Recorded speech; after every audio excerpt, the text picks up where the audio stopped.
Title: Silver Owners Only, Weeks Left to Prepare, Kiyosaki's Final Warning. Intro: You've likely heard the urgent warnings, maybe even from Robert Kiyosaki himself.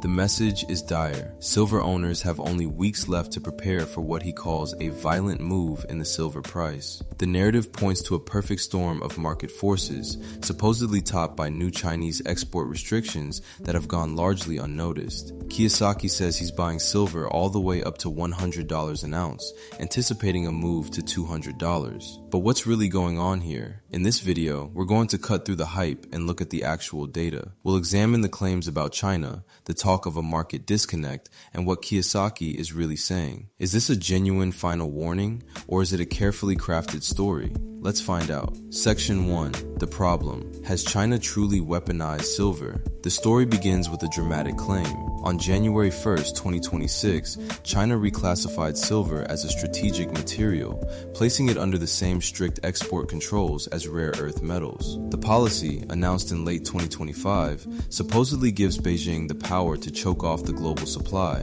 as it refines between 60 and 70% of the world's silver. This narrative suggests that China, through a new licensing system limited to just 44 companies, has effectively weaponized silver. This is a compelling story, and it's not entirely baseless. China did indeed implement new export licensing requirements for silver starting January 1st, 2026. The move is part of a broader trend of resource nationalism, where countries secure domestic supplies of materials critical for their own industries, like solar panels and electric vehicles. However, the claim that China refines 60 to 70% of the world's silver and can single-handedly stop the flow is an exaggeration. While China is the dominant refiner, importing raw ore and exporting the finished product, it relies heavily on ore from other countries to feed its refineries.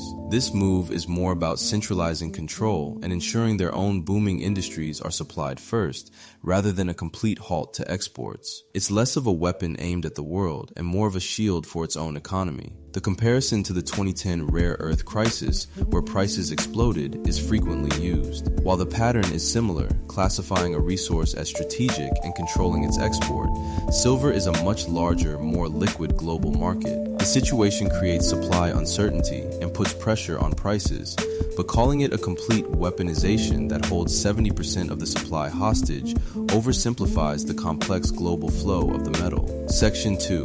The agitation, a disconnect between paper and physical. The narrative builds by claiming this supply shock is hitting an already broken market. A key point is the idea of a massive structural deficit, with one claim putting the 2025 deficit at over 215 million ounces. This is amplified by stories of huge withdrawals from COMEX vaults, such as 60% of the inventory being removed in just 4 days with no price impact, and a paper-to-physical ratio of nearly 5 to 1. Let's look at the real numbers. The silver market has indeed been in a deficit for several years. The Silver Institute, a key source for industry data, reported a deficit of 148.9 million ounces for 2024 and forecasts another deficit of 67 million ounces for 2026. These are significant numbers that show demand is outpacing supply, but they are not as high as the most extreme claims. The idea of a massive, unreported COMEX withdrawal is not supported by public data. While inventories do fluctuate and have been drawn down,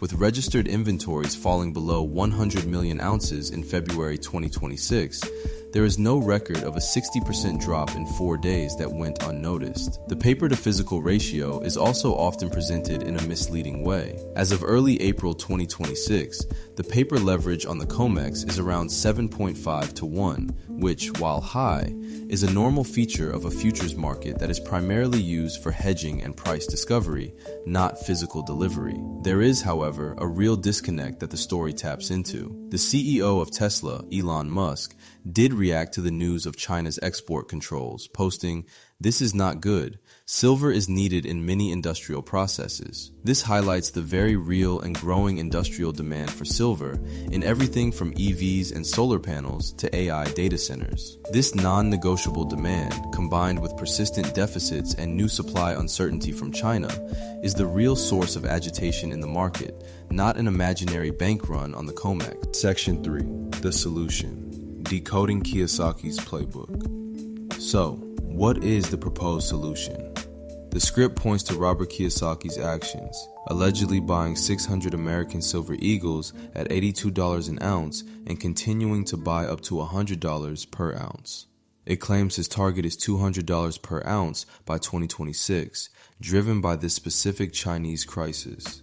This is where the narrative requires the most scrutiny. As of April 1st, 2026, the spot price of silver is hovering around $75 an ounce. While the price has been volatile and has seen significant gains, the claim of Kiyosaki buying at $82 is part of the hype. Kiyosaki is a longtime public advocate for silver, and he has indeed made bold predictions, including suggesting silver could hit $200 by 2026. However, his reasoning is often tied to broader themes of hyperinflation and the failure of fiat currency, not just this single event. Kiyosaki's core advice, when separated from the alarmism, is consistent. Your profit is made when you buy, not when you sell. He advocates for buying the dips in a volatile market rather than chasing peaks with FOMO, fear of missing out. He also champions the idea of starting small, emphasizing the importance of owning any amount of a real, tangible asset in a world of paper promises. This is sensible advice for anyone looking to hedge against economic uncertainty. The playbook, therefore, isn't about reacting to a supposed secret crisis. It's about understanding the long-term case for silver as both a monetary metal and a critical industrial commodity, and accumulating it patiently. So, let's bring it all together. We have a global financial system facing inflationary pressures, which makes a case for hard assets. Simultaneously, silver, a metal essential for our technological future, is facing real supply constraints. China's move to control its exports is not a fabricated event.